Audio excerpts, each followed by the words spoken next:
आधी रात का कमरा नंबर 13 गांव के बाहर एक पुरानी हवेली थी। लोग कहते थे कि वहां जो भी रात बिताता है सुबह जिंदा वापस नहीं लौटता। एक दिन 5 दोस्त हिम्मत करके उस हवेली में पहुंचे। घड़ी में रात के 12 बजकर 13 मिनट बजे थे। जैसे ही उन्होंने कमरा नंबर 13 का दरवाजा खोला, अंदर की हवा बर्फ जैसी ठंडी हो गई। कमरे की दीवार पर खून से लिखा था, जो मुझे देख लेगा वो अगला होगा। सब हंसने लगे। उन्हें लगा किसी ने मजाक किया है। तभी धड़ाम, दरवाजा अपने आप बंद हो गया। मोबाइल में नेटवर्क गायब, टॉर्च अपने आप बंद। कमरे में सिर्फ किसी के भारी भारी सांस लेने की आवाज। हा हा हा। अचानक कमरे के कोने में एक औरत दिखाई दी। उसके बाल जमीन तक लटक रहे थे। चेहरा पूरी तरह उल्टा था और उसकी आंखें आंखें नहीं थीं। उनकी जगह 2 काले गड्ढे थे जिनसे काला खून बह रहा था। वो धीरे धीरे उनकी तरफ चलने लगी। एक दोस्त चिल्लाया, भागो!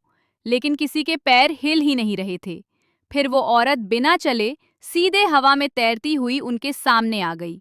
उसने अपना मुंह खोला। मुंह इतना बड़ा कि पूरा इंसान उसमें समा जाए। अंदर सिर्फ अंधेरा और सैकड़ों लोगों की चीखें। अचानक उसके शरीर से दर्जनों हाथ निकले। हर हाथ किसी दोस्त का गला पकड़ने लगा। एक एक करके चारों दोस्त गायब हो गए। कमरे में सिर्फ एक लड़का बचा। उसने कांपते हुए पूछा, तू कौन है? औरत मुस्कुराई। उसकी टूटी हुई आवाज पूरे कमरे में गूंजी। मैं भूत नहीं हूँ, मैं उन लोगों की भूख हूँ जो डर देखने आते हैं। इतना कहते ही उसकी गर्दन 360 डिग्री घूम गई। कमरे की सारी दीवारों से हजारों हाथ निकल आए। लड़के की चीख इतनी तेज थी कि हवेली की खिड़कियों के शीशे टूट गए। अगली सुबह पुलिस पहुंची। कमरा अंदर से बंद था। वहां कोई इंसान नहीं मिला। बस दीवार पर 5 नई तस्वीरें टंगी थीं। हर तस्वीर में वही 5 दोस्त मुस्कुरा रहे थे, लेकिन उनकी आंखों की जगह सिर्फ काला अंधेरा था और नीचे खून से लिखा था, अगला मेहमान तुम्हारा इंतजार कर रहा है।